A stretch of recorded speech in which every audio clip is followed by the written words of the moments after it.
It was shaping up as a beautiful morning. The last thing I wanted to hear about was murder.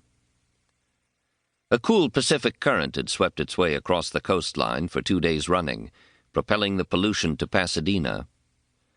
My house is nestled in the foothills just north of Bel Air, situated atop an old bridle path that snakes its way around Beverly Glen, where opulence gives way to self-conscious funk.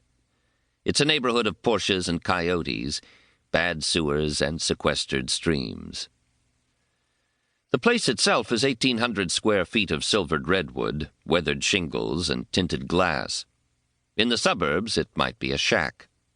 Up here in the hills, it's a rural retreat. Nothing fancy, but lots of terraces, decks, pleasing angles, and visual surprises. The house had been designed by and for a Hungarian artist who went broke trying to peddle oversized polychromatic triangles to the galleries on La Cienega. Art's loss had been my gain by way of L.A. probate court. On a good day, like today, the place came with an ocean view, a cerulean patch that peeked timidly above the Palisades. I had slept alone with the windows open, burglars and neo-Mansonites be damned, and awoke at 10, naked, covers thrown to the floor in the midst of some forgotten dream. Feeling lazy and sated, I propped myself on my elbows, drew up the covers, and stared at the caramel layers of sunlight streaming through French doors. What finally got me up was the invasion of a housefly who alternated between searching my sheets for carrion and dive-bombing my head. I shuffled to the bathroom and began filling a tub, then made my way to the kitchen to scavenge, taking the fly with me. I put up coffee, and the fly and I shared an onion bagel. 10:20 on a Monday morning with nowhere to go and nothing to do. Oh, blessed decadence. It had been almost half a year since my premature retirement, and I was still amazed at how easy it was to make the transition from compulsive overachiever to self-indulgent bum. Obviously, I'd had it in me from the beginning. I returned to the bathroom, sat on the rim of the tub, munching, and drew up a vague plan for the day.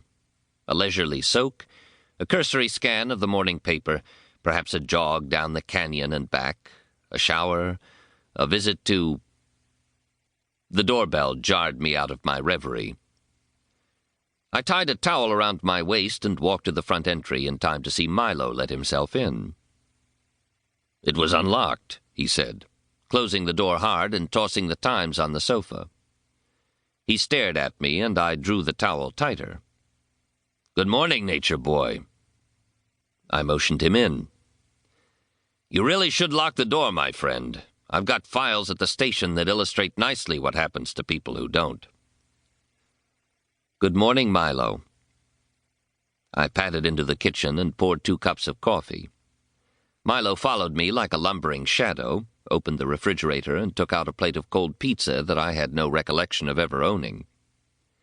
He tailed me back to the living room, collapsed on my old leather sofa, an artifact of the abandoned office on Wilshire, balanced the plate on his thigh, and stretched out his legs. I turned off the bathwater and settled opposite him on a camel-skin ottoman. Milo is a big man, 6'2", 220, with a big man's way of going loose and dangly when he gets off his feet. This morning he looked like an oversized rag doll slumped against the cushions, a doll with a broad, pleasant face, almost boyish except for the acne pits that peppered the skin, and the tired eyes. The eyes were startlingly green and rimmed with red, topped by shaggy dark brows and a Kennedy-esque shock of thick black hair.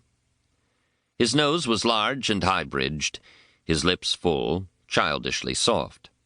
Sideburns 5 years out of date trailed down the scarred cheeks. As usual, he wore Ersatz Brooks Brothers. Olive-green gabardine suit, yellow button-down, mint and gold rep-striped tie, oxblood wingtips. The total effect was as preppy as W.C. Fields in red skivvies. He ignored me and concentrated on the pizza.